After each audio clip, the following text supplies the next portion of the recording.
The Brooklyn Nets have now won 9 games in a row, the longest winning streak currently in the NBA, now placing themselves as the third best team in the Eastern Conference, despite dealing with plenty of off-court drama that was circulating around this team that led to former head coach Steve Nash firing and Kyrie Irving dealing with a temporary suspension. The Nets have looked unfazed through this trial and error and are overcoming these shortcomings, but still, there are plenty of questions that does linger on about the Nets. Are they really this good under Jack Vaughn? And if so, will they be a team for you to seriously out for in the Eastern Conference? Well, before I can truly answer that question truthfully, I have to look at how this team looked before Jack Vaughn got there and post since he's been there. The Brooklyn Nets under Steve Nash had a 101.6 offensive rating, a 118.3 defensive rating, and that all accumulated to a negative 0.6.7 net rating. But post since the Steve Nash firing and the hiring of Jack Vaughn, they have a 116.4 offensive rating, 110.5 defensive rating, and a plus 5.8 net rating. By the stats, the Brooklyn Nets look like a completely different team under Jack Vaughn in comparison to the Steve Nash-led team. However, it's not only by the stats that you can identify the vast changes they've made, it's pretty easy to see based on eye tests as well. The Brooklyn Nets are still a heavily relied on perimeter shot creating team and still very iso-centric, primarily on the backs of Kevin Durant and Kyrie Irving's shot making ability. However, one of the key differences I've seen they made under Jack Vaughn is implementing more off-ball actions and getting the other players more involved, making it a bit more team-oriented. You're seeing them run more ram screens and pin downs to get KD and Kyrie going instead of always spreading out or clearing one side of the floor for them to operate. This is the first play to start the third quarter, and Simmons goes to set a screen for KD in the corner as he curls to the top of the key. But notice how Simmons goes to re-screen with Claxton for Kyrie to curl off to the left wing. And this catches Darius Garland off guard and makes it that he can't recover well, and Kyrie drills the wide open three-pointer. On this one, Kyrie's operating on the deep left side quarter, and KD and Claxton comes to set a staggered screen for Kyrie to curl to the top of the key, and you can see how Red VanVleet is trying to go over the screen, which gives Kyrie plenty of space on the court to pick a spot and rise for a difficult pull-up jumper, but he still drills it. Look on this one how good of a screener Claxton is. He sets a screen on Ja to get Kyrie attacking, but then he goes to re-screen for KD to get him attacking downhill off the catch, and Kyrie throws it to him.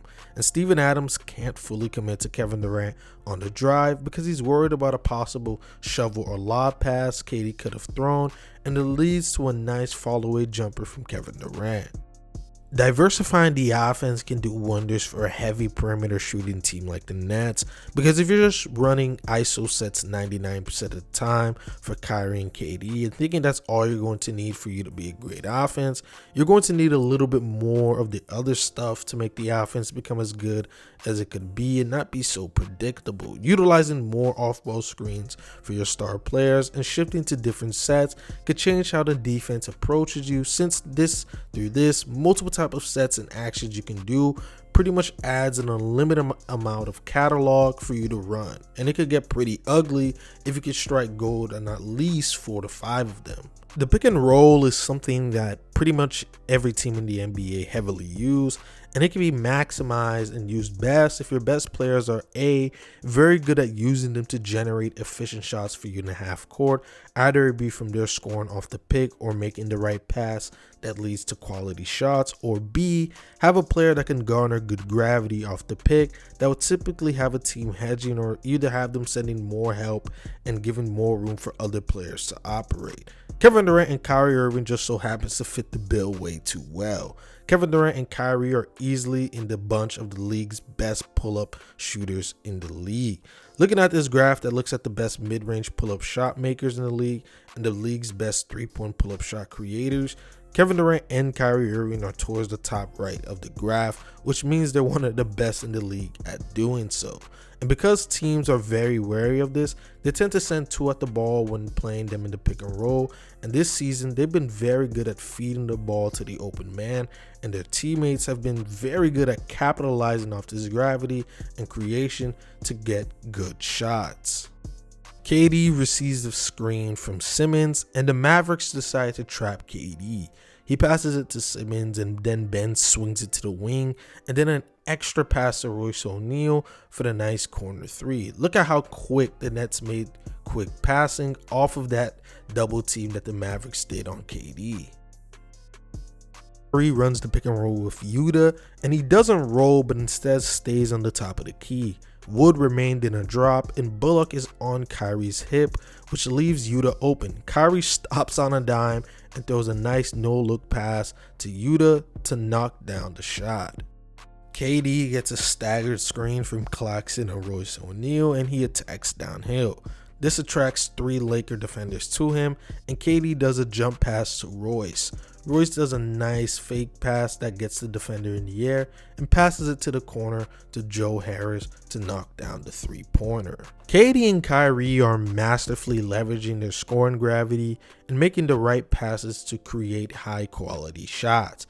KD and Kyrie are rarely going to get a drop because of how prolific they are as pull-up shooters. So if the Nets role players can manage to at least capitalize on their star players' gravity efficiently to always create a high percentage shot, this form of offense that fills that full a portion of the larger pool is going to be good and most likely will play a great part still in their offense later to come during the postseason.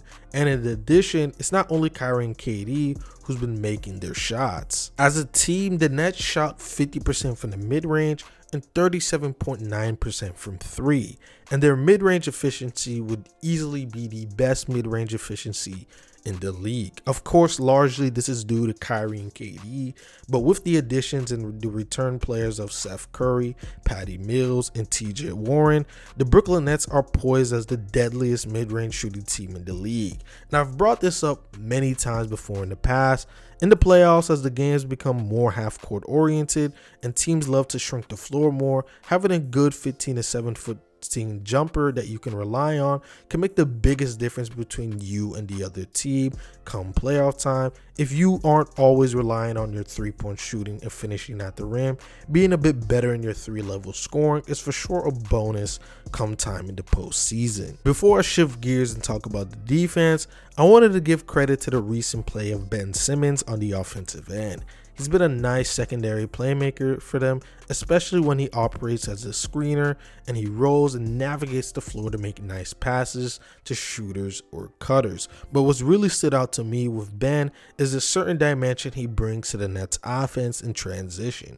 Ben can push the ball up the floor quickly off rebounds, but the difference he brings that's different from KD and Kyrie or just the rest of the players on the team is his quick bullet passing he makes in transition. Ben is great in semi or full transition because of how quick he can throw or bounce the ball to find shooters or players to lay or dunk the ball. My favorite is the laser cross-court passes he throws to find shooters because usually the defense is first worried about stopping ball and getting to the paint. But when Ben can throw these dots in those tight windows, it makes all the difference on how you approach the Nets defensively, and once again makes them just much more dangerous on offense. And shockingly, the Brooklyn Nets defense has been way better than advertised to me.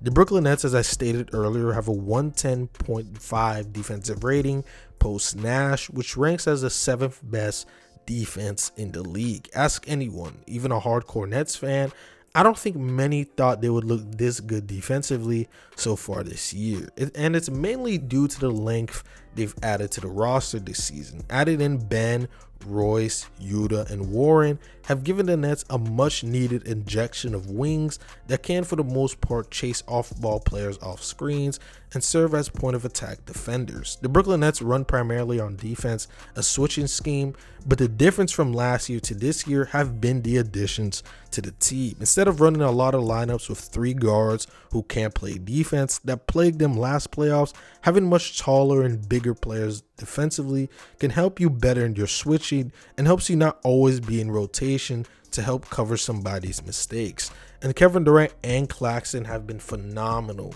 as rim protectors and in help side. Players are currently shooting at least 10% worse against them at the rim, and Claxton is currently second in the league in blocks, and Kevin Durant is 7th in the league.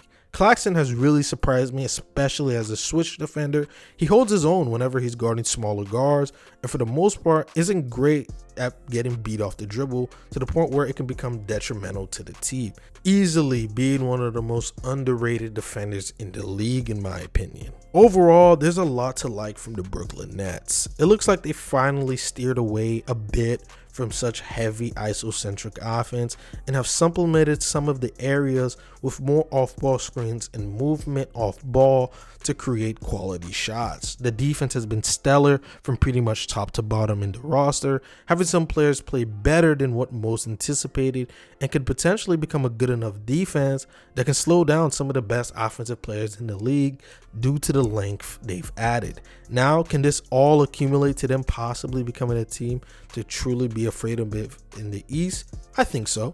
Currently, there is a tier 1 in the East to me that hosts the Bucks and the Celtics as true contenders, and tier 2 where I have the Cavs, Nets, and possibly the Miami Heat. But currently, how the Nets been playing, what they've been showing me this year, they possibly can play themselves into my tier 1, or might even at the end of the day just have their own tier to themselves. But anyways, if you guys enjoyed this video, make sure you hit that like button since it helps my video perform well on the algorithm. Hit the subscribe button, hit the notification bell to always be notified whenever I upload a video. And feel free to let me know in the comment section below if you think the Brooklyn Nets are contenders or pretenders. And real quick, guys, I wanted to say the road to 1,000 subscribers is almost here. So if you guys can hit the subscribe button to help me reach this goal as quick as possible, I'll truly appreciate it. And I can promise you this, there will be even better content coming from me in the foreseeable future. But with that all being said, I hope all of you guys have a blessed day.